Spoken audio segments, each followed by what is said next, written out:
Si tú pudieras borrar un prejuicio social con un decreto, ¿cuál sería? Yo decretaría que está absolutamente prohibido decir en Colombia que a las mujeres les queda más rico el arroz que a los hombres. Mira, Es el estereotipo más los fuerte estereotipos nos iríamos por y ahí. cruel contra las mujeres en este país.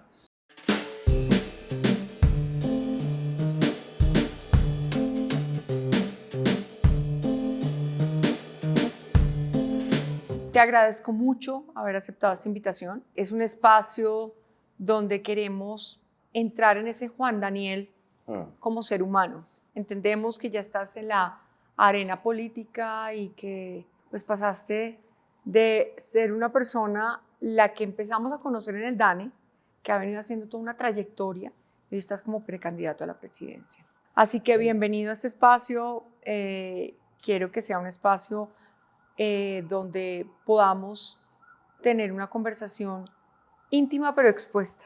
Y cuando me refiero a esto es más conocer ese Juan Daniel, cómo funciona. De una. Yo arrancaría por el primer bloque y es el ser humano detrás del tecnócrata, de ese Juan Daniel. ¿Cómo venía ese Juan Daniel creciendo antes de ser una persona pública? Antes de ser una persona pública, yo era una persona odiosa. Porque tal vez como mi historia de vida se resume y ya tarde lo empecé a encontrar y a identificar. Mi historia de vida estaba basada en también un dolor, ¿sí? De no haber tenido el reconocimiento de mi trabajo por parte de mi papá. Eso me hizo también una persona insegura de mí misma, ¿sí? Dudosa de mí mismo. Obviamente siempre con la coraza de la disciplina y la exigencia, ¿sí? Entonces, tal vez era una persona muy retraída. Mi primera impresión cuando la gente me conocía en esa época causaba antipatía un poco, ¿sí? Con los estudiantes me pasaba, ¿sí? Que yo era muy seco, ¿sí? Entonces, mi apodo como profesor era el profesor Omiedo, ¿sí? En vez de la B Oviedo, pequeña, no la M, miedo. ¿sí? Entonces, sí, una persona muy aislada, muy también concentrada en cuál era mi propósito profesional y era ser el mejor en lo que estaba haciendo en ese momento, ¿sí? En donde tenía la posibilidad de que mi vida profesional fuera algo muy distinto de mi vida personal. La vida de profesor, de consultor, de servidor público desde lo técnico, era como una anestesia a mis dilemas personales, precisamente esas dudas y ese afán de reconocimiento en últimas de mi papá, ¿sí? Eso lo vine a conocer hace muy poquito, precisamente cuando cambié de trabajo y me metí a la política, ¿sí?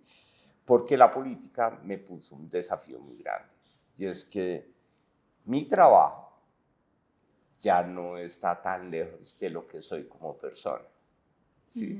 Entonces, todo lo que pasa en mi balance personal tenía que traerlo a lo profesional, porque pues la política también se trata de generar curiosidad en la gente, de sembrar preguntas, ¿sí? Que la gente diga, ¿quién es él? ¿Sí? ¿Por qué es así? ¿Por qué piensa de esa forma? ¿Sí? Le quisiera preguntar a él qué haría en tal situación, ¿sí? Entonces, eso llevó a que yo tuviera como un conocimiento más importante de quién era yo antes en lo personal. Y si era una persona muy retraída, obviamente siempre muy disciplinada, siempre una buena persona, nunca pensando de forma, llamémoslo así, maquiavélica, sino siendo muy pragmático, siempre quería lo mejor para el trabajo que yo estaba haciendo. Y en mi vida personal, mi estabilidad familiar y mi estabilidad amorosa ya como de vida adulta, pues ha sido un papel protagónico y eso me ha ayudado también a poderme conocer mejor a mí mismo. Eso es más o menos como el balance de quién era yo antes de ser reconocido, llamémoslo así. Y ahí podríamos decir que la política tuvo un efecto positivo, que no es el que muchas veces pensamos que es. Y es cuando oímos un político o vemos un político que se pone cada vez un disfraz diferente para poder agradar o para poder estar. Ay, Lo que sí. estoy escuchando es una metamorfosis Chévere. como de una persona que se abre y que muestra su piel real para decir, ese soy yo y esto vengo a servir. Nunca lo, que nota, Adriana, nunca lo había visto así. Y es cierto. Tal vez por eso es que me siento tan emocionado, porque aquí no hay disfraz. ¿Sí? Fue como este escenario de cambiar de un puesto técnico, obviamente de servicio público, que para mí fue maravilloso, que fue el trabajo en el DANE, a que la gente me conociera a mí, ¿sí? En la política me llevó a dejar claro que ser auténtico no es algo que tenga que ser forzado en mí, ¿sí? Porque claro, muchos estrategas desde el punto de vista de comunicación política insisten, sea auténtico, ¿sí? Pero es como una instrucción. Uh-huh. O le definen a uno comportamientos. Se tiene que vestir así, tiene que hablar así, tiene que hacer esto. O la misma persona política cambia de vestuario, ¿sí? Cambia de palabras, cambia de tonos. ¿Sí? Para mí, este paso ha sido yo lo que voy a ofrecer es lo que soy yo. ¿Sí? Y eso ha sido muy bonito para mí en el crecimiento personal, porque por fin me he podido dar cuenta de que soy una buena persona, de que yo no quiero hacer cosas malas, ¿sí? Y que no quiero inducir a errores simplemente por hacer valer una creencia mía, ¿sí? Entonces, eso es lo que más me tiene emocionado de este proceso. Y sobre todo, el de la presidencia. Es un llamado también a los jóvenes a que no le tengan miedo a la política, a que se midan a este reto, no que tengan miedo. Yo te voy a hacer una pregunta, obviamente, es una pregunta más hipotética que real. Es, si tú pudieras borrar un prejuicio social con un decreto, ¿cuál sería? Sí, yo me iría por el que más me atormenta. ¿Qué ¿Sí? es cuál?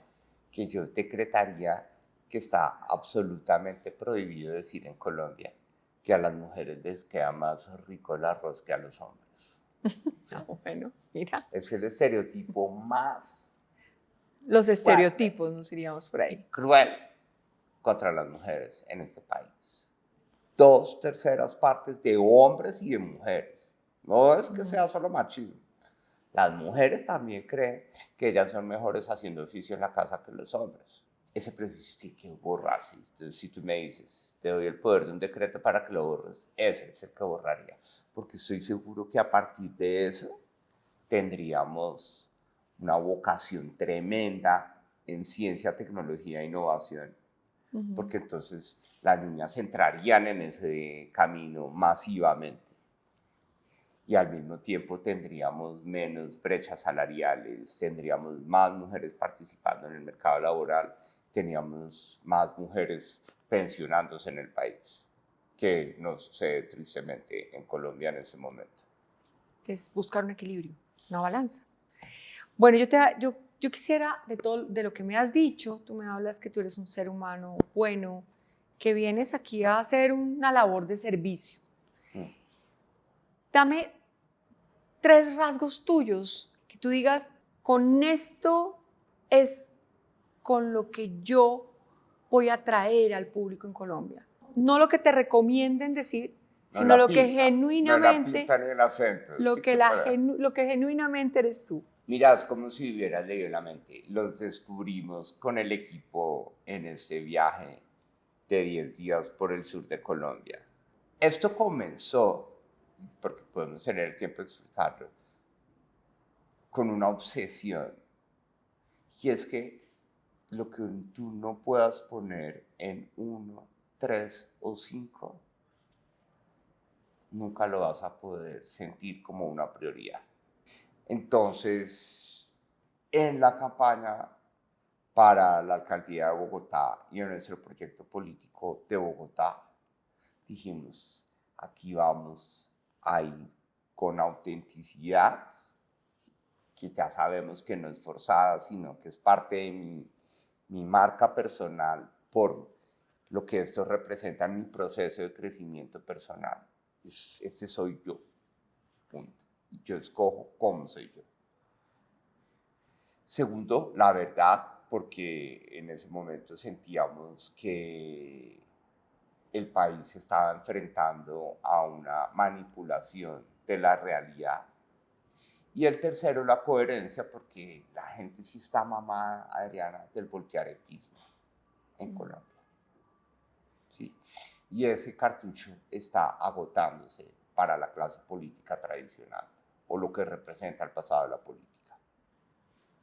Esas tres cosas, en este momento, como para decirle a la gente, yo como presidente de Colombia ofrezco 3 valores fundamentales que sé que van a ser la herramienta clave para contribuir a que este país se una alrededor de un solo propósito, que es el desarrollo. Son, primero, disciplina, porque este país es muy complejo, ¿sí? Lo que te decía antes de que iniciáramos esta conversación, es un queso con 1103 huecos, con realidades completamente distintas en cada municipio, asociando esos huecos a ese queso con huequitos, ¿sí? Entonces necesita mucha disciplina, porque pensar en los problemas de Florencia Caquetá no es lo mismo que pensar los problemas de Soledad Atlántico. Muy distintos. Entonces, mucha disciplina. Segundo, trabajo en equipo. Y la disciplina la puedo demostrar por mi experiencia de vida, ¿sí? Porque todo empezó escondiéndome en el estudio para evitar el matoneo escolar. Me volví disciplinado. Segundo, algo que también se ha convertido en una obsesión personal y profesional para mí, y es trabajar en equipo. El trabajo en equipo es fundamental. Eso de creer que uno es el Mesías que solo va, como dice por ahí, a resetear o a limpiar o a comenzar de nuevo una vía o una visión para el país es imposible. Hay que trabajar en equipo, ¿sí? Y te lo puedo decir ya que tú quieres que vayamos como a lo personal. Mis problemas de equipo van a terapia, ¿sí? Eso significa que para mí es importante. Y el tercero es escuchar, ¿sí? Y desde lo personal puedo dar la garantía de que escuchar es importante, pues porque tú lo sabes, el país lo sabe. Yo soy una persona con discapacidad auditiva, ¿sí? No escucho por la derecha, en la izquierda tengo un muy bajo nivel de audición, uso una prótesis, pero esa discapacidad auditiva no me impide tener las ganas de poner atención, ¿sí? Y aunque me cueste un poco más, ¿sí? Aunque a veces quede perdido y necesito que me repitan la pregunta, estoy poniéndole atención a la gente, ¿sí? Y eso es escuchar. Y escuchar es clave, ¿sí? Porque si Colombia escuchara un poquito, y si el gobierno escuchara un poquito, y se fuera a escuchar los canales institucionales y viera el balance de la defensora del pueblo, Iris Marín, quien admiro muchísimo, de lo que pasó en Medellín el fin de semana previo a esta entrevista, no podría decir, venga, de pronto nos pasamos, hay que bajarle a eso un poquito, ¿sí? Si escucháramos un poco, pero no pasa. Entonces son esos 3 valores que queremos ofrecer para que Juan Daniel Oviedo dé garantías de que va a ser un buen presidente desde el 7 de agosto de 2026. Disciplina, trabajo en equipo y capacidad de escuchar. Una discapacidad no es una incapacidad. Digamos que una discapacidad es una limitación en la que lo hace a uno superarse mucho más, en lo que en teoría todos tenemos igual. Pero lo que tú has hablado de una incapacidad de escuchar, eso sí es grave. Y voy a entrar en ese tema y en ese terreno. Colombia, y como colombiana, siento que estamos en una tusa terrible. De esas tusas en la que estamos ya cantando con despecho, que estamos diciendo no más promesas, nos prometieron un cambio, nos han prometido muchas cosas, seguimos en un conflicto de palabra terrible, seguimos en una polarización en la que no se pueden ver unos con otros, en que no se puede hablar, en que ya están hablando otras voces, como a lo que tú te refieres, lo que pasó recientemente en Medellín, donde los que han sido víctimas están en una indignación y en un dolor terrible. Colombia está llorando. Colombia requiere un tipo de liderazgo diferente, digámoslo así. ¿Cómo marcar ese liderazgo? ¿Cómo atender un paciente o un país que es tan hermoso, que su gente es maravillosa, un país donde nos pasa tanta cosa y el dolor, y parece que estuviéramos un poco anestesiados a veces con tanta cosa que vemos? Nos aterramos de lo que pasa en Palestina, nos aterramos de lo que pasa, hablamos de los conflictos de afuera, pero no nos miramos hacia adentro. ¿Cómo coger a ese país y darle una solución real? Real, Juan Daniel, no te estoy hablando de todo lo que siempre nos promete, no van a una cámara y de ahí un discurso programado, e incluso nuestra labor como periodista se ve un poco limitada porque se incomoda, se molesta, entonces también se juzga de que hay bandos, en fin. ¿Cómo hablarle a un país diciendo que lo quieres escuchar, pero cómo hablarle a ese país que de pronto el país no está escuchando? Chévere esa pregunta. Mira, yo creo que algo también que he avanzado en este proceso, que para mí ha sido una nota, como ya de estar metido de cabeza, 25 días de cabeza en ese proceso de la aspiración presidencial, es que tal vez a Colombia le hace falta entender a la gente de allá, de Colombia, Huila, ¿sí? Que fue el primer lugar en el que pisamos territorio queriendo expresar nuestro interés de aspirar a la presidencia de Colombia. Nos hace falta explicarle a la gente qué es gobernar Colombia. ¿Sí? Tal vez ahí siento que es algo que quiero traer de mi experiencia del DANE. Yo creo que lo que más agradeció Colombia de mi paso por el DANE fue que tal vez entendí un poquito más qué es eso del DANE, y para qué sirve el DANE, y por qué es importante el dato de inflación, y por qué le debo parar bolas al dato de crecimiento. ¿Sí? Entonces yo creo que en esa tusa que yo me apropiaría del concepto de agravio que utilizó Edelman en un informe que hizo sobre el barómetro de confianza y el sentimiento de agravio en Colombia. Y para traerlo al tono Oviedo, pues es que la gente en Colombia hoy no solo es que esté contusa, Adriana, sino que es rabona, como decimos los bogotanos. ¿Sí? Entonces en Bogotá uno dice que está rabón es cuando algo pasa y a nadie le importa, ¿sí? O cuando la solución está ahí en una estantería y nadie la coge y la implementa. Yo creo que ese sentimiento de agravio donde la gente dice, ¿por qué si ya todo el mundo sabe que hay hambre en Colombia? Ejemplo, digo, si el del DANE en su momento dijo que había hambre en Colombia, ¿por qué no estamos hablando de cómo estamos solucionando el hambre? ¿Sí? Y por qué estamos hablando de una, perdón la palabra, chimba papeleta en las elecciones de marzo de 2026, por Dios. ¿Sí? Cuando no se puede. La Constitución lo dice claramente cómo debe ser una asamblea constituyente. ¿Sí? Entonces la gente dice, ¿qué pasa? ¿Por qué no me están solucionando el tema del hambre? ¿Por qué no me están dando la oportunidad de trabajo? ¿Sí? Los recicladores se manifestaron y llenaron De basura y de botellas escombros. PET.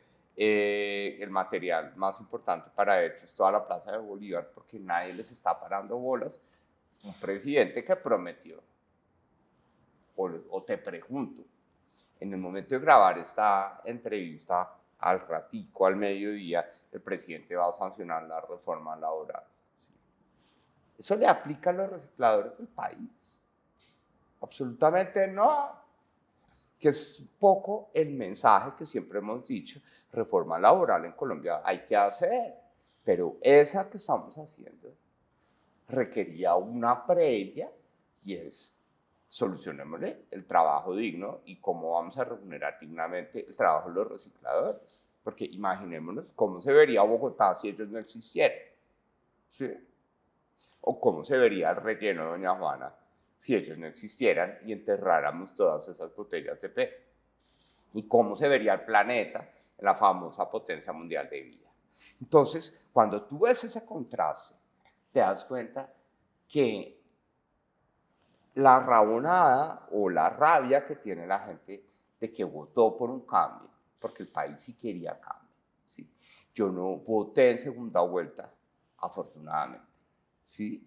Y por eso te puedo decir con total honestidad, y le puedo decir a la gente que me está viendo en ese momento, yo el 7 de agosto de 2022 sí salí a la calle a escuchar esa vaina de que por fin todo el mundo podía escuchar la locución presidencial y el cambio de mando en la plaza pública. ¡Qué nota! Empoderar a la ciudadanía. Y un discurso emocionante. ¿Sí? Entonces uno dijo, bueno, acá un cambio puede pasar. ¿Sí? El cambio que nos une alrededor de un propósito de una mejor Colombia, mucho más solidaria, puede pasar. Pero no pasó, ¿sí?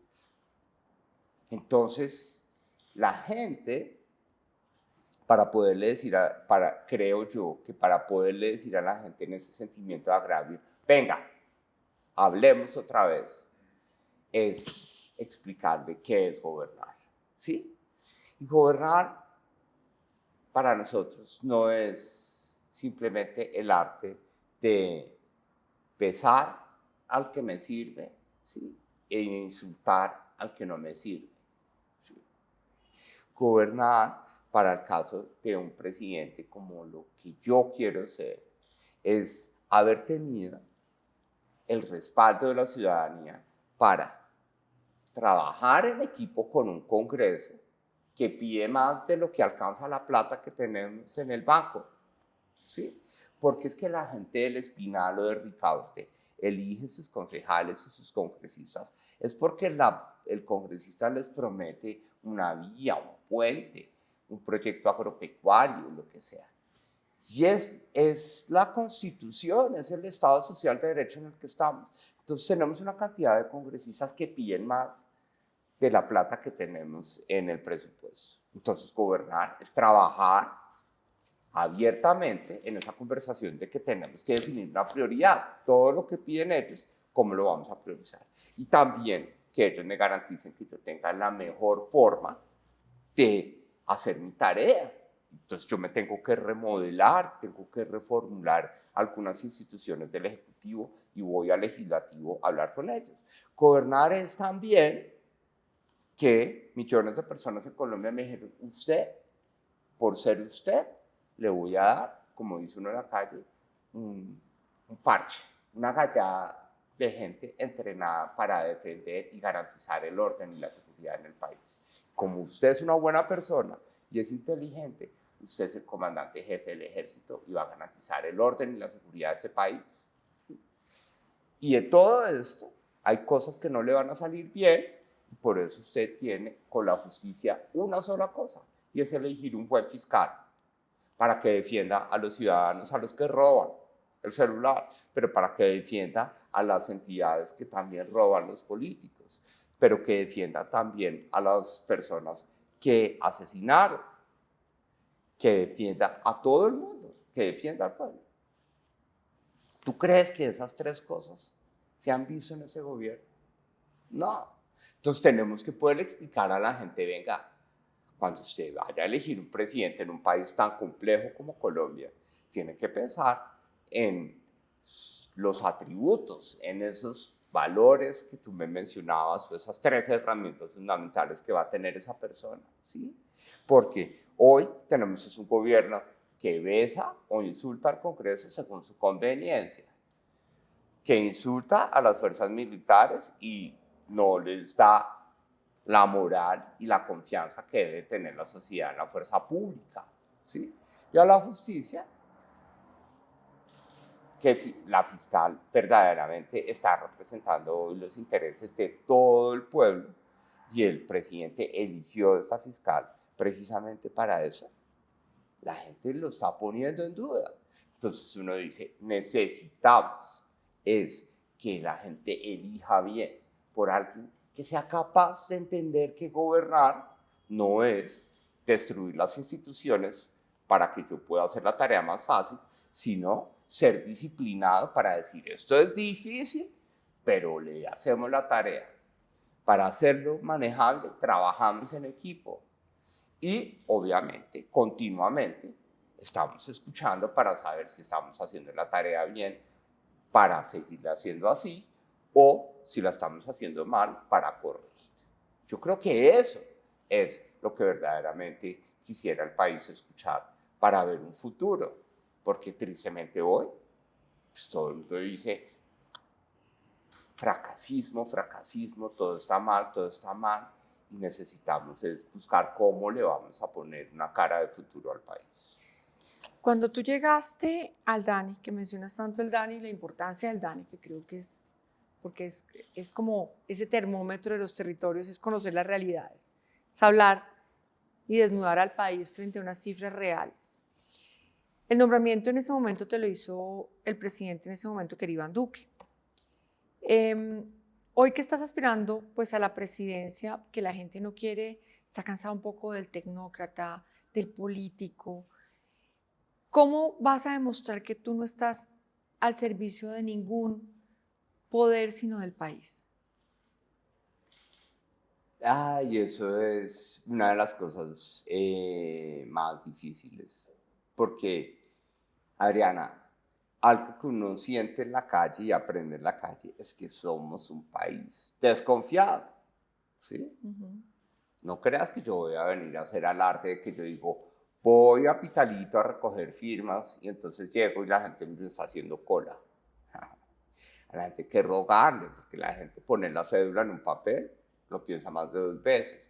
La gente está defraudada de la política, ¿sí? Y me decías que no está en modo tampoco de elecciones. Sí, exactamente. Hay que explicarle, hay que hacer todo, y la gente no está en modo de elecciones, lo que te decía previamente. Y en eso, una ínfima minoría y la burbuja de algunas redes sociales cree que ya el país está en elecciones y entonces se anima con la encuesta y no sé qué. Colombia no está en modo de elecciones. Colombia vive algo que suena a veces burdo, pero se entiende muy fácil, y es la rechera electoral. 3 meses antes de las elecciones, punto. ¿Sí? Y así hemos crecido como sociedad y no lo hemos madurado. Entonces, me gusta ese término, me gusta mucho, ¿sí?, el término de la rechera electoral. Es interesante, sí. Entonces, en ese momento, definitivamente, decir que uno no viene de alguien, ¿sí?, es difícil. Entonces, a mí me pasa. Yo no firmo porque usted es petrista. Y uno, no, señora, venga, que yo no soy petrista. Lo que pasa es que yo no quiero hacer campaña insultando al presidente. ¿Sí? Porque eso es lo más fácil. El camino más fácil de hacer campaña ahora es el que más pata le dé al presidente Petro. ¿Sí? El que más antipetriza se vea. Y eso yo lo tengo clarísimo, eso no va a ser el camino nuestro. ¿Sí? Entonces yo le explico. Entonces, bueno, yo le firmo, pero cuidadito. ¿Sí? Otra señora, y entonces llegó y me dijo, la anécdota, llegó y me dijo, estábamos en una plaza de mercado, pero eso sí, le compré arepas a la señora. ¿Sí? Y la señora se quedó listo. Entonces ella creyó que me iba a hacer el loco con lo de las arepas. Y ella se hizo atrásito y se escondió. Y yo, señora, por favor, deme unas arepitas de arroz, porque me pidieron que... Y entonces cuando las compré y me las entregó, la señora se asomó como mirándome, vigilándome. Entonces, recuperar la confianza de la gente en la política de un día para otro es muy difícil. ¿Sí? Lo que toca es eso. Perdona que sea insistente y esté como dentro del estereotipo político. Es con disciplina y estar en la calle y que la gente vea también.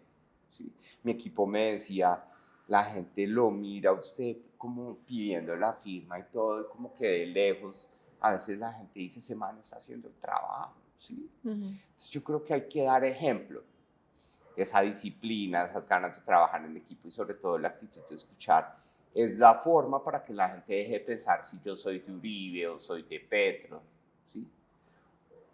O cuando la canción que tuve que sacar, que si era de Claudia López, y la canción finalizaba, yo soy de mi mamá. ¿Sí? Y eso es lo que yo quiero, que la gente sepa que yo soy de mi mamá. Que aquí llegamos no porque yo venga recomendado de alguien o porque yo quiera hacer imponer mi visión.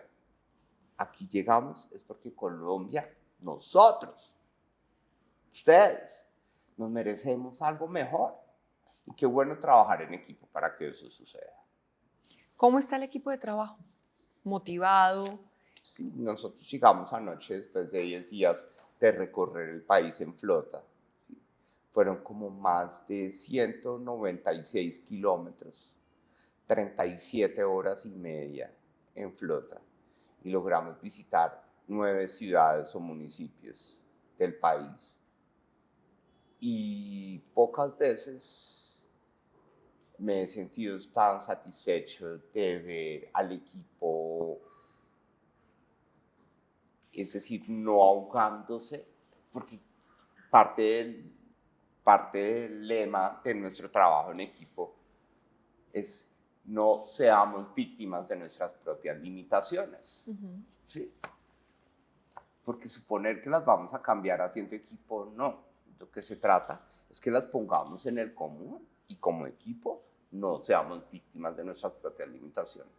Y tuvimos una gira territorial en la que puedo decir, me siento orgulloso de que no fuimos víctimas de nuestras propias limitaciones. Siempre fuimos recursivos, creamos, subimos cómo responder, actuar, una nota. Chévere. Eso significa que meterle tiempo a definir un buen trabajo en equipo es importante, porque eso le da un talante de que como presidente se va a preocupar por tener un muy buen equipo de trabajo. ¿Vas tranquilo por la calle después del incidente que hemos tenido tan doloroso con Miguel Uribe? Sí, sí. Y es una cosa que la gente va a decir, ¿no? Pero es algo que es una frase que decía mi abuelo, y mi abuelo es como ese guardián del sentimiento, del reconocimiento y la seguridad cuando lo tuve durante los 10 primeros años de mi vida. ¿Sí? Y mi abuelo decía, cuando le toca a uno el turno, ahí fue. Y eso no lo maneja nadie. Sí. No lo cambia. Entonces, obviamente no se trata de dar papaya, pero yo estoy haciendo eso por convicción. Me estoy entregando personal, profesional, patrimonialmente a este proyecto. ¿Sí? Sí, yo no me siento tranquilo en eso. sería la peor apuesta del mundo. ¿Sí? Y esa fue como la conversación más importante para estar seguro de esa aspiración presidencial en el ejercicio de mi terapia psicológica. Y sí, yo me siento tranquilo, me siento seguro. Obviamente obedezco si el gobierno y la policía establecen algunos mecanismos complementarios de seguridad, por lo que tristemente le pasó a Miguel Uribe. Bienvenidos, se portaron súper bien, particularmente la policía y el ejército, en el Caquetá, en el Tolima, en el Huila, en Cundinamarca, muy pendientes de todo. Pero lo que menos necesitamos en este momento es miedo, ¿sí? Te lo dije antes de que iniciáramos esta conversación. Uno no sabe la vida cómo le pone las cosas en el camino, ¿sí? Mi primera votación, mi primera elección, me hizo sentir un poco frustrado en ese momento porque yo quería pasar a segunda vuelta en las elecciones de Bogotá y ahí sí, como dice uno en la calle, es darme chumbimba en ese proceso 3 semanas convenciendo a Bogotá de que yo era el mejor alcalde. Y estoy seguro que lo hubiera podido lograr, ¿sí? Pero mira cómo es la vida. Eso que pasó ahí fue la prueba de que el miedo en Colombia es costoso. ¿Sí? Entonces, en esa campaña, nada de miedo. ¿Sí? Necesitamos que la gente vote sin miedo, que vote con ganas de un futuro. El que quiera la gente, el que quiera usted. Puede ser un futuro progresista o un futuro en donde tengamos una participación del sector privado mucho más elocuente. ¿Sí? El que quiera. Pero hay que votar por eso, no por miedo o porque me cae gordo tal o porque jamás quiero que él llegue al poder o que ella llegue al poder. Si Colombia vota por quien le guste, estoy seguro que vamos a tomar una muy buena decisión. Entonces, en ese momento, cero miedo. Cero miedo. Que es importante también para poder ir a las regiones, ¿no? Porque la gente quiere verlos, quiere estar, quiere conocerlos. De hecho, pues pero mira, se va generando esa confianza con ese recorrido. Que ese miedo a veces se vuelve el miedo nuestro, logra verse en la audiencia como indolencia. ¿Sí? Llegamos a Colombia, Huila, ¿sí? Y una cosa súper emocionante, llegamos a Colombia, Huila y nos estaban recibiendo con una banda, y obviamente son las festividades del San Juan y el San Pedro en el Huila, en el sur del país. Los concejales y los habitantes como, ay, como por fin alguien que viene acá a preguntar qué nos está pasa. Pasando? Sí. ¿Sí? Entonces el miedo que infunde la inseguridad, por eso es tan costosa la inseguridad en Colombia, porque la inseguridad es una imposibilidad de que podamos desarrollarnos. ¿Por qué? Porque rápidamente Colombia huila por sus condiciones de seguridad. Nadie se aparece por allá, ¿sí? Pero la fuerza pública hizo la tarea, nos garantizó seguridad, no nos pasó nada. La gente se sintió escuchada. Nos hablaron de la vía a los llanos orientales, que podría ser un motor de desarrollo económico para el norte del Huila, que podría permitir que todo lo que hacemos en la altillanura en los próximos años salga al puerto de Buenaventura, una cantidad de cosas. Entonces el miedo es muy costoso en ese país. ¿Por qué? Porque tristemente ha sido históricamente rentable y muy rentable para que algunos pocos se queden con el poder para su propio beneficio y no para resolver los problemas del país. ¿Sí? Entonces hoy nos están infundiendo miedo de que va a haber constituyente, de que Petro se va a quedar. Pero mira, lo decía, y te lo decía antes de cámaras, en el sur de Colombia la gente no está tan contenta. Que sí, que algunos dicen que no lo dejan gobernar, pero la gente no está tan contenta. Porque el sur de Colombia votó por él, por su apuesta del campo, pero del campo con trabajo, ¿sí? Con producción, con modelos productivos sostenibles. Y eso no está pasando, ¿sí? Entonces, creo yo que es muy importante que nosotros podamos sentir que la esperanza hoy no es salir cogidos de las manos, ¿sí? O unirnos con decentes solamente, sin ver las consecuencias que eso pueda generar, sino es mostrar que pueden pasar cosas buenas en Colombia, que eso no es tan difícil, eso no solo es cuestión de plata, es cuestión de disciplina, trabajo en equipo y capacidad de escuchar. Creo que queda muy consistente la respuesta que nos has dado. Entramos a una etapa del programa, son estas cartas. Tú vas a ir sacando una carta, una por una. Tú las vas a coger, lees primero una, lo que se te venga primero a la cabeza, de a una en una, el orden que tú quieras. Es un sabor agridulce, pero que me dio como la disciplina. Sí, me llegó de lo agridulce, cultivé la disciplina. ¿Tu mamá? Mi mamá, obviamente, mi mamá fue parte de lo dulce, de lo agridulce, que también me dio para la disciplina, porque ya era la persona más echada para adelante. ¿Sí? Entonces yo decía, si ella puede, yo también tengo ¿Ya que no poder. está? Sí, claro. Ella sigue dando hora. ¿Sí? Ahí está. Bueno. Reconciliación. Es esa palabra que a la política le tiene miedo a la reconciliación. La política de hoy le tiene miedo a la reconciliación. Entonces, nomás es larga, ustedes la ven, es larga, reconciliación. Entonces, cuando en un debate los políticos dicen, no, es que tenemos que reconciliarnos entre unos y otros, todo el mundo, tibio, ¿sí? ¿Cuál reconciliación? Porque para la política tradicional es rentable la reconciliación. No es rentable la reconciliación, al contrario, es rentable la división, la polarización, ¿sí? ¿Usted de dónde es? ¿De Uribe o de Petro? ¿De izquierda o de derecha? ¿Sí? ¿Usted qué quiere? ¿Aborto sí o no? ¿Usted qué quiere? ¿Israel sí o no? Sí. División. Pero entonces, lo que yo he descubierto y la moraleja es, bueno, uno no va a cambiar la audiencia. Y si uno dice reconciliación y todo el mundo dice, ¿sí? Entonces, esto es mejor no hablarlo, sino hacerlo.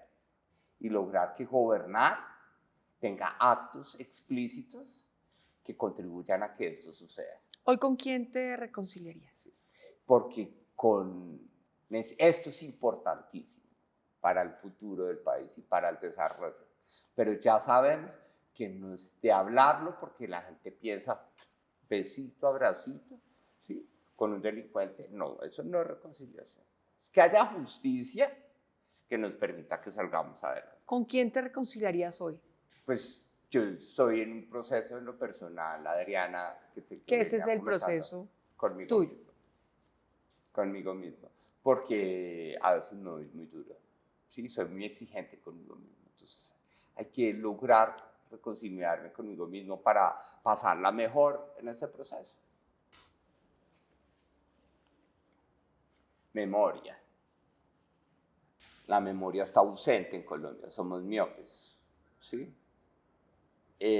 Hoy yo puedo decir que poco de lo que está en el escenario político de hoy reconoce que hubo Colombia antes de la pandemia. Entonces, Colombia es un país miope y eso es consecuencia de no tener una apuesta contundente de desarrollo en Colombia. Entonces nosotros sí queremos que esa visión de desarrollo que queremos plantearle a Colombia contribuya a que Colombia tenga memoria, ¿sí? Uno no puede, cada vez que no le gusta algo, borrar todo lo que en un plano, en una plancha de dibujo técnico. Me acuerdo yo, mi sentido de perfeccionista y caprichoso de pequeño tenía que quedar perfecta. Si me equivocaba en la última línea o en la última margen, y volví a empezar. Eso lo podía hacer y sacaba muy buena nota porque me quedaban perfectas. Eso lo podía hacer en ese momento porque tenía todo el tiempo del mundo. Pero la memoria es clave para tomar decisiones acertadas en momentos difíciles en el presente. Y eso es importante. Colombia profunda. Es lo más odioso que se puede decir en Colombia. Sí. Yo prefiero decir 1103 Colombias. Somos muy distintos, es decir, homogenizar lo diferente a las 15 ciudades capitales que aglomeran la mitad del PIB de Colombia y llamarlo Colombia profunda es odioso. Sí. Entonces, lo que hay son 1103 Colombias, porque en Colombia hay 1103 municipios, 1103 Colombias muy distintas que requieren disciplina, trabajo en equipo y escuchar para atender las necesidades de cada una de ellas. Desafíos. Pues, lo que me está pasando en el presente. Cada día para mí es un desafío, porque tengo que ser la mejor versión de mí en esa entrevista contigo, ¿sí? Para las personas que nos están viendo y escuchando, porque tenemos que buscar plata y el fuera Petro nos está saliendo caro porque las elecciones empezaron muy temprano y muy temprano pues los empresarios no apuestan. Entonces la gente dice, no, está muy temprano, plata después cuando veamos cómo le va a usted. Y esta campaña es difícil, por ejemplo, porque necesitamos enamorar y sembrar esa pregunta a la gente. Nosotros queremos ganar sembrándole preguntas a la gente. Y eso requiere, entonces, desafíos desde lo personal, desde lo financiero, desde lo estratégico. Entonces, es mi presente, los desafíos son mi presente para llegar a la presidencia de Colombia. Lo primero que se me viene a la cabeza es eso en lo que todos estamos de acuerdo, que sí es necesaria, pero nos da miedo expresar cómo la queremos sentir. ¿Sí? Por allá en el sur, lejos, lejos, lejos, lejos, la gente entiende que paz es tranquilidad, que paz también es desarrollo. Paz ya no es ausencia de balas. Paz para Colombia es desarrollo. Por eso, nuestro lema es que sin seguridad no hay desarrollo y necesitamos que Colombia esté en el camino del desarrollo para que haya más seguridad. Frustración. Ya lo vieron, soy una persona que en lo personal la gestión de la frustración ha sido un proceso de aprendizaje muy importante, pero hoy me siento en un mejor terreno a la hora de gestionar mis frustraciones, porque tal vez soy responsable que la forma adecuada de gestionarlas también es una buena forma de ser presidente. Sí. Porque cuando uno es un presidente frustrado, tal vez pasa lo que está pasando en ese momento. Sí. Uno tiene que ser un presidente orgulloso de su cargo, orgulloso de su gente, de todas las personas que uno gobierna. ¿Sí? No de solo sus votantes o de los que piensan como él. ¿Sí? Entonces creo que hoy la frustración que auténticamente el presidente proyecta, pues lo que muestra es que la frustración no es buena a la hora de ejercer el acto de gobernar.